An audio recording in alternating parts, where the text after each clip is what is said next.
Hello everybody, myself doctor Kuldeep Kaur और मैं आज आपको कॉन्ट्रैक्ट ऑफ इंडिमिटी पढ़ाऊंगी इंडियन कॉन्ट्रैक्ट एक्ट 1872 में। तो पहली चीज़ मैं आपको बताना चाहती हूँ कि जो कॉन्ट्रैक्ट ऑफ इंडिमिटी है वो दो तरीके के कॉन्ट्रैक्ट होते हैं, जनरल कॉन्ट्रैक्ट और स्पेशल कॉन्ट्रैक्ट। तो जो कॉन्ट्रैक्ट ऑफ इंडिमिटी है वो स्पेशल कॉन्ट्रैक्ट में आता है और जनरल कॉन्ट्रैक्ट होते हैं सेक्शन 1 to 75 और स्पेशल कॉन्ट्रैक्ट होते हैं 124 to 238। तो आज का जो टॉपिक है वो है कॉन्ट्रैक्ट ऑफ इंडिमिटी स्पेशल कॉन्ट्रैक्ट से रिलेटेड और वही आज आपको डिस्कस करेंगे। तो जैसा कि नाम से आप देख रहे हैं कि इंडिमिटी का मतलब होता है लॉस को रिकवर करना, क्षति को पूरा करना, और ये कॉन्ट्रैक्ट एक्ट 1872 के सेक्शन 124 में डिस्क्राइब की गई है। तो सबसे पहले डेफिनेशन पढ़ेंगे। एक contract by which one party promised to save the other from loss caused to him by the conduct of the promiser himself or by the conduct of any other promise is called a contract of indemnity। तो क्षतिपूर्ति की संविदा धारा 124 में परिभाषित की गई है और क्या बताया गया है अभी आपने सुना, मैंने क्या इंग्लिश में बताया, मैं हिंदी में इसको बता रही हूँ। हिंदी में भी आगे लिखा हुआ है, वह संविदा वह कॉन्ट्रैक्ट जिसमें एक पार्टी दूसरी पार्टी को खुद प्रॉमिस करे क्या कि अगर मेरे व्यवहार से या प्रॉमिसर के आचरण से, वचनदाता के आचरण से या किसी और व्यक्ति के आचरण से, मेरे बिहेव से या किसी अदर पार्टी के से अगर आपको लॉस होता है तो मैं उस लॉस को रिकवर करूँगा। तो यही कॉन्ट्रैक्ट ऑफ इंडिमिटी है। इसका मतलब हम प्रॉमिस कर देते हैं कि अगर आपको मेरे द्वारा या किसी अदर पर्सन के द्वारा, थर्ड पार्टी के द्वारा लॉस होगा, उस लॉस को हम आपको पूरा करेंगे। तो यही क्या कहलाता है, कॉन्ट्रैक्ट ऑफ इंडिमिटी कहलाता है, क्षतिपूर्ति की संविदा कहलाती है। सिंपल सी भाषा में आपको अगर बता दें कि जैसे मान लीजिए तीन पार्टी हैं ए, बी और सी। ए ने बी को प्रॉमिस किया हुआ है कि अगर आपको मेरे द्वारा या किसी थर्ड पार्टी के द्वारा कोई लॉस होता है तो मैं उस लॉस को रिकवर करूँगा। तो बी को लॉस हुआ तो किसके द्वारा, सी के द्वारा, तो ए क्या करेगा, उस लॉस को पूरा कर देगा। यही कॉन्ट्रैक्ट ऑफ इंडिमिटी है। इसी के एग्जांपल्स आपको दिए हुए हैं। A contract to indemnify B against the consequence of any other proceeding with C may take against B in respect of a certain sum of 200 rupees, this is a contract of indemnity. तो ये अब आपको समझ में आ गया है। अगर हिंदी में भी थोड़ा सा एक लाइन बताना चाहें कि एक पार्टी दूसरी पार्टी को प्रॉमिस करती है कि मेरे द्वारा या थर्ड पार्टी के द्वारा आपको कोई लॉस होगा, उस लॉस को हम पूरा करेंगे, यही क्षतिपूर्ति की संविदा कहलाती है। तो आपने हिंदी इंग्लिश दोनों में एग्जाम्पल देखे। अब साधारण भाषा में अगर आपको इंडिमिटी का मतलब बोलना हो, क्या कहेंगे आप? कहेंगे, अभी मैंने आपको बताया था, इंडिमिटी का मतलब होता है रिकवरी ऑफ लॉस, क्षति को पूरा करना। और इंग्लिश लॉ में इसके लिए बहुत अच्छा एक एग्जाम्पल दिया गया है। एडमसन वर्सेस जार्विस का एक केस है जो मैं आपको डिस्कस कर रही हूँ। देखिए, प्लेंटिफ एक ऑक्शनर है, उसने डिफेंडेंट के कहने पर कुछ गाय ऑक्शन कर दी, नीलाम कर दी। भाई बाद में पता चला कि ये गाय डिफेंडेंट की नहीं है बल्कि किसी अन्य थर्ड पर्सन की हैं। अब उसने क्या किया, प्लेंटिफ पर केस फाइल किया और रिकवरी वसूल कर ली, पशुओं का दाम वसूल कर लिया। अब वादी को जो क्षति हुई उसकी पूर्ति के लिए उसने क्या किया, प्रतिवादी पर केस किया, डिफेंडेंट पे केस हुआ। डिसीजन क्या हुआ कि देखिए, प्लेंटिफ ने एक काम किसके कहने पे किया था, भाई हमने नीलाम की गाय डिफेंडेंट के कहने पे। तो अब उसे अगर कोई काम इलीगल साबित होगा तो क्या होगा, उसे नुकसान के बदले में प्रतिकर मिलेगा। तो यहाँ पर एक पार्टी ने दूसरी पार्टी की रिक्वेस्ट पे काम किया और उसको लॉस हुआ, तो दूसरी पार्टी रिस्पॉन्सिबल हो गई कि अब उस लॉस को वो पूरा करेगी। तो इसी पे एक और केस आया है शेफील्ड का, वो आप देखेंगे। एक कॉरपोरेशन ने एक बैंक के कहने पर कुछ शेयर्स का ट्रांसफ़र और रजिस्ट्रेशन कर दिया। भाई एक कॉरपोरेशन थी, उसने बैंक ने कहा भाई आप ये शेयर्स ले लीजिए और इसको ट्रांसफ़र कर दीजिए और इनका रजिस्ट्रेशन कर लीजिए। हमने कह दिया, बैंक के कहने पे कर लिया। बाद में पता चला कि जो जितने भी हमने ट्रांसफ़र किया था वो सब जाली था, नकली था। तो अब कॉरपोरेशन किससे रिकवरी लेगा, बैंक से। क्यों? क्योंकि बैंक के कहने पे ही उसने कार्य किया था, इसीलिए बैंक क्या करेगा, कॉरपोरेशन को इंडिमिटी देगा। देखिए, इंग्लिश लॉ में जो इंडिमिटी की जो परिभाषा है वो बहुत लार्ज है। यहाँ किसी भी, हम कह सकते हैं, हानि से सुरक्षा रखने के लिए प्रॉमिस कर दिए जाते हैं। उदाहरण के लिए कह सकते हैं कि फायर के लिए, किसी एक्सीडेंट से लिए, किसी भी तरीके से हम क्या कर सकते हैं, हम उसको कर सकते हैं। लेकिन लाइफ इंश्योरेंस में, जीवन बीमा में, जितने जीवन बीमा को कह सकते हैं कि छोड़कर हर प्रकार की जो बीमा है, क्षतिपूर्ति है, वो क्षतिपूर्ति की संविदा होती है। इसका मतलब लाइफ इंश्योरेंस को छोड़कर बाकी सभी जो कॉन्ट्रैक्ट हैं कॉन्ट्रैक्ट ऑफ इंडिमिटी कहलाते हैं, क्योंकि लाइफ इंश्योरेंस क्या होता है, कॉन्ट्रैक्ट ऑफ गारंटी होता है। यहाँ पर हम लाइफ इंश्योरेंस में कहते हैं जीवन के साथ भी और जीवन के बाद भी। तो आइए सेक्शन 125 से पहले एक लाइन और आपको क्लियर कर दें कि जो इंडिमिटी का जो प्रॉमिस होता है वो एक्सप्रेस भी हो सकता है, इम्प्लाइड भी हो सकता है। मतलब वचन जो दे सकते हैं आप, वो लिखित भी हो सकता है और आपके आचरण से भी पता चल सकता है, क्योंकि प्रॉमिस के बारे में आप पढ़ चुके हैं शुरुआत के सेक्शंस में कि प्रॉमिस कैसा हो सकता है, एक्सप्रेस और इम्प्लाइड दोनों हो सकता है। अब आपको सेक्शन 125 में क्या बताया गया है, right of indemnity holder when sued. तो यहाँ पर कब क्षतिपूर्तिधारी के अधिकार जबकि उस पर वाद लाया जा सके। तो सबसे पहले आपको हम बता दें कि कॉन्ट्रैक्ट ऑफ इंडिमिटी में दो पार्टी हैं, एक क्षतिपूर्ति दाता और दूसरा क्षतिपूर्ति धारी। तो कह सकते हैं कि जो हम हैं, you are the indemnifier, the other party is the indemnity holder. आप ये ध्यान रखेंगे, जो अदर पार्टी होती है वो इंडेमनी होल्डर होती है और आप क्या होते हैं, इंडेमनीफायर होते हैं। और यहाँ पर क्या किया जाता है, promise to save the other party from loss that you caused और someone else cause to them. हमारे द्वारा नुकसान हो या किसी थर्ड पार्टी के द्वारा नुकसान हो, हम उस लॉस को पूरा करने के लिए क्या करते हैं, प्रॉमिस कर देते हैं। तो अब आइए देखें सबसे पहले कि लायबिलिटी कब स्टार्ट होगी। सेक्शन 125 को आप लायबिलिटी भी बोल सकते हैं, स्टार्ट ऑफ लायबिलिटी या बिगनिंग ऑफ लायबिलिटी, और इसका जो टॉपिक का है वो भी आप बोल सकते हैं, right of indemnity holder when sued. तो the promisee in a contract of indemnity acting within the scope of his authority is entitled to recover from the promisor. देखिए, अपने क्षेत्र के अंतर्गत काम करते हुए, अथॉरिटी के अंतर्गत काम करते हुए हम क्या कर सकते हैं, हम प्रोमिसी से क्या कर सकते हैं, किस चीज़ों को इंटाइटल्ड हैं, वसूल करने के हम हकदार हैं, कौन कौन से पैसे वसूल करने के हकदार हैं वो सब बताएं, कौन से नुकसान को हम रिकवर करेंगे वो बताया जा रहा है। तो सबसे पहले आपको लीगल जो आप टर्म पढ़ रहे हैं वो आप देख लेंगे कि बेयर एक्ट की लैंग्वेज, फिर आपको अपनी लैंग्वेज में समझाएंगे। All damages which he may be compelled to pay in any suit in respect of any matter to which the promise to indemnify apply. All costs which he may be compelled to pay in any such suit in bringing or defending it, he did not the order of the promisor and the acted as it would have been prudent for him to act in the absence of any contract to of indemnity, or if the promisor authorize him to bring or defend the suit.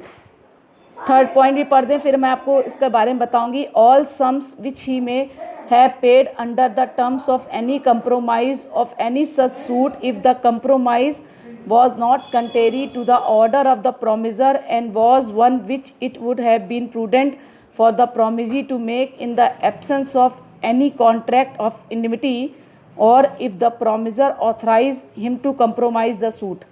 तो अभी आपने legal terms पढ़े, अब आपको बिल्कुल सरल भाषा बता दें कि 125 में कब आप क्या करेंगे, क्षतिपूर्तिधारी के अधिकार कब उस पर आप वाद लाएंगे।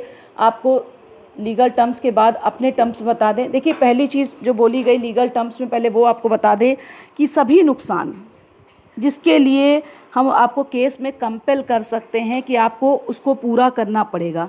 किस चीज़ को पूरा करना पड़ेगा, पहले आप समझ लीजिए। ऑल डैमेजेस लिखा है, सभी नुकसान हम आपको कंपेल कर सकते हैं कि आप उस नुकसान को पूरा करिए, अपने प्रॉमिस को पूरा करिए। इंडेमनिटी को पूरा करने का हम आप पे प्रॉमिस क्या कर सकते हैं, इन्फोर्स कर सकते हैं।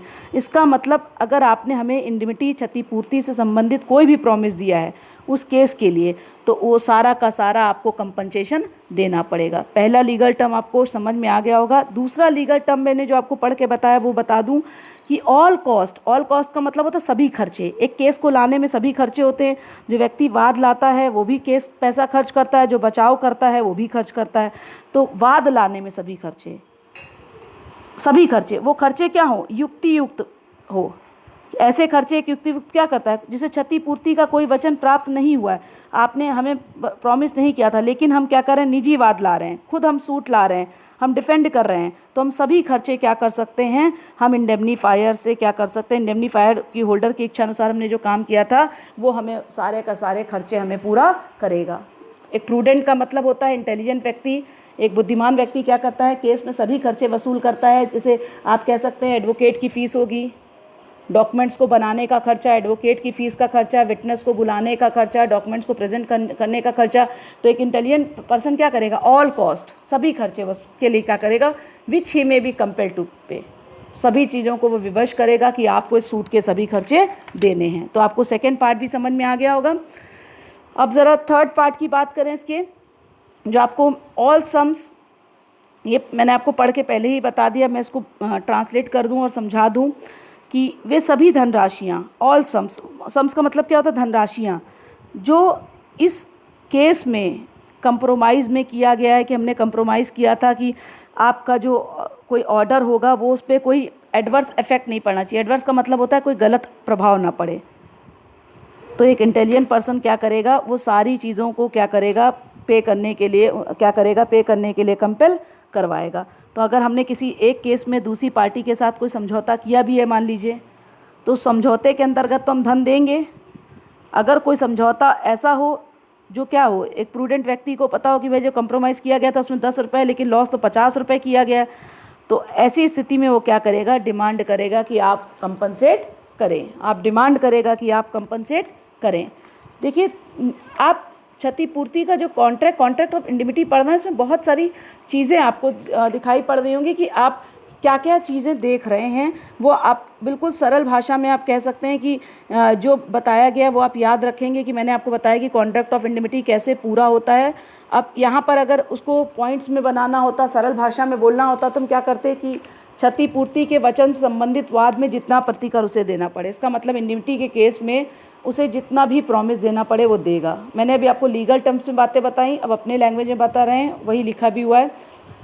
केस लाने में, डिफेंस करने में जो भी खर्चे हों, जो एक रीज़नेबल व्यक्ति क्या करता है, तो वो क्या करेगा, रिकवर कर लेगा। थर्ड चीज़, ये बात मैंने अभी आपको बताई थी, अभी थर्ड चीज़ फिर मैं बता रही हूँ आपको कि अगर हमने कोई कंप्रोमाइज़ किया है तो कंप्रोमाइज़ के अनुसार उस मनी को पालेंगे। अगर कंप्रोमाइज़ नहीं भी किया है तो जितना लॉस हम साबित कर पाएंगे, आप ये बात ध्यान रखिएगा, जितना आप लॉस साबित कर पाएंगे उस लॉस को आप रिकवर कर लेंगे। कॉन्ट्रैक्ट ऑफ इंडिमिटी में अब कब लायबिलिटी शुरू होगी, कहते हैं कि कब कमिटमेंट ऑफ लायबिलिटी शुरू होगी, कैसे होगा। तो देखिए, कॉन्ट्रैक्ट ऑफ इंडिमिटी में हमेशा एक प्रश्न हमारे मन में रहता है कि कब इंडेमनी होल्डर कॉन्ट्रैक्ट को लागू करवा सकता है, इन्फोर्स करवा सकता है। तो इंग्लिश लॉ की बात अगर हम करें कि इंग्लिश लॉ क्या कहता है, तो इंग्लिश लॉ कहता है कि जब इंडेमनी होल्डर को रियल में लॉस हो तभी वो इंडेमिटी प्राप्त कर सकता है। देखिए, इंडेमनी होल्डर का मतलब होता है क्षतिपूर्तिधारी, इंडेमिटी का मतलब होता है क्षतिपूर्ति प्राप्त कर सकता है। तो इसका मतलब पहली मैक्सिम क्या है, फर्स्ट आप कह सकते हैं पहले लॉस फिर इंडेमिटी, यही इंग्लिश लॉ का मैक्सिम था। लेकिन अब ये सिद्धांत बदल गया है और सिद्धांत को न्यायमूर्ति छागला ने, एक केस आपको मैं बताने जा रही हूँ, उस केस में बदला है गजानन मोरेश्वर वर्सेस मोरेश्वर मदन के केस में। गजानन मोरेश्वर वर्सेस मोरेश्वर मदन के केस में 1942 बॉम्बे का केस था। उसने कहा कि इंग्लिश लॉ में जनरल प्रिंसिपल में हम क्या कर सकते हैं, क्षतिपूर्ति यानी इंडिमिटी का जो सूट है क्षति होने से पहले नहीं ला सकते। इसका मतलब जब तक लॉस नहीं होगा आप केस फाइल नहीं कर सकते। लेकिन बाद में क्या रियलाइज़ हुआ कि इंडेमनी होल्डर को क्षति होने से पहले क्या इंडिमिटी प्राप्त करने का राइट ना हो तो क्षतिपूर्ति व्यर्थ नहीं होगी। भाई अगर हम हमें कोई राइट ही नहीं कि लॉस होने से पहले ही हम केस फाइल कर सकें, तो इसका मतलब कॉन्ट्रैक्ट ऑफ इंडिमिटी वेस्ट हो जाएगी। हम क्या लॉस होने का इंतज़ार करें, हमारा लॉस ऑलरेडी हमें लग रहा है कि हो जाएगा, तो हम क्या इसको इन्फोर्स नहीं करा पा रहे हैं, तो कॉन्ट्रैक्ट ऑफ इंडिमिटी वेस्ट होगी।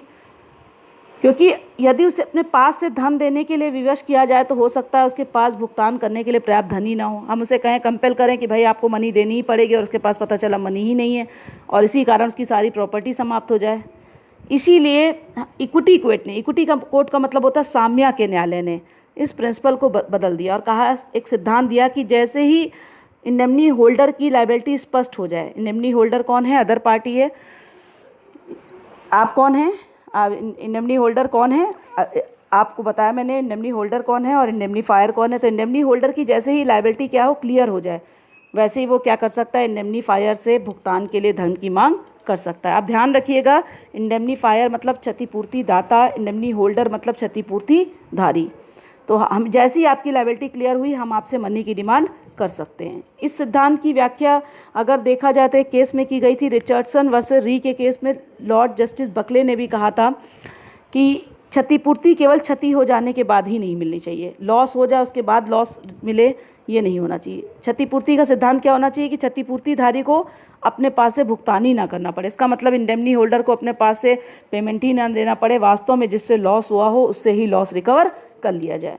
तो कलकत्ता उच्च न्यायालय ने इस केस को Osman Jamal and sons limited versus Gopal Purushottam में भी सिद्धांत को माना। इस केस में क्या हुआ था वो भी आपको डिस्कस कर दें कि एक कंपनी थी, उसमें डिफेंडेंट जो था उस कंपनी का एजेंट था और उसने इस हैसियत से उसने कुछ माल ख़रीद लिया। भाई अगर हम एजेंट हैं, हमने कुछ माल ख़रीद लिया, बाद में उसका पेमेंट उसने डिफेंडेंट ने नहीं किया। अब अभी उसने पेमेंट नहीं किया इस सामान का और कंपनी का लिक्विडेशन शुरू हो गया। लिक्विडेशन का मतलब होता है परिसमापन। लिक्विडेशन को अगर परिसमापन को कंपनी लॉ में डिफाइन करना होता तो हम एक बात कहते, the which is ending the life of company, जिससे कंपनी का जीवन का अंत हो जाए। लिक्विडेशन का मतलब होता है वो कार्यवाही जिससे कंपनी के जीवन का अंत हो जाए। तो यहाँ पर जो व्यक्ति कंपनी को समाप्त कर रहा है वो कौन है, लिक्विडेटर, समापक। वो डिफेंडेंट से इस भुगतान के लिए क्या कर सकता है, पैसा वसूल सकता था, परंतु कोर्ट ने क्या आदेश दिया कि इस धन को अलग रखा जाए और जो माल है विक्रेता को भुगतान किया जा सके। जो माल है, जितना माल बचा है वो विक्रेता को भुगतान किया जा सके। इलाहाबाद, मद्रास, पटना हाई कोर्ट ने सिद्धांत का समर्थन किया, परंतु बहुत सारे हाई कोर्ट्स ने इसका विरोध भी किया है। तो आप ध्यान देंगे कि अब अगर आपको इसका निचोड़ निकालना होता तो मैं कहती कि कॉन्ट्रैक्ट ऑफ इंडिमिटी क्या है, वो कॉन्ट्रैक्ट है जिसमें लॉस को पूरा किया जाता है। हानि जो है वो लॉस है वो किसी ह्यूमन बीइंग के कंडक्ट से होनी चाहिए। और यहाँ पर लाइफ इंश्योरेंस को छोड़कर जितने भी कॉन्ट्रैक्ट हैं वो कॉन्ट्रैक्ट ऑफ इंडिमिटी हैं, क्षतिपूर्ति की संविदा हैं। और क्षतिपूर्ति की संविदा हमेशा किस पे आधारित होती है, कॉन्टीजेंट कॉन्ट्रैक्ट, मतलब घटना घटेगी तो भुगतान मिलेगा। जैसे उदाहरण के लिए अगर ए ने बी का प्रॉमिस किया था कि अगर मकान जल जाएगा तो बीमा कंपनी आपको पैसा दे देगी क्योंकि ये बीमा कंपनी है। मकान बी का जला तो बीमा इंश्योरेंस कंपनी की लायबिलिटी स्टार्ट हुई और उसने भुगतान कर दिया। तो ये बहुत सिंपल सा मैंने आपको बताया कि लाइफ को छोड़कर बाकी सभी कॉन्ट्रैक्ट क्या होते हैं, कॉन्ट्रैक्ट ऑफ इंडिमिटी की कैटेगरी में आते हैं। आपको बस ये ध्यान रखना चाहिए कि हमेशा जो हानि हो वो बिहेवियर से हो, किसी के कंडक्ट से हो, आचरण से उत्पन्न होनी चाहिए। तो आप दो पार्टी निकल के आई।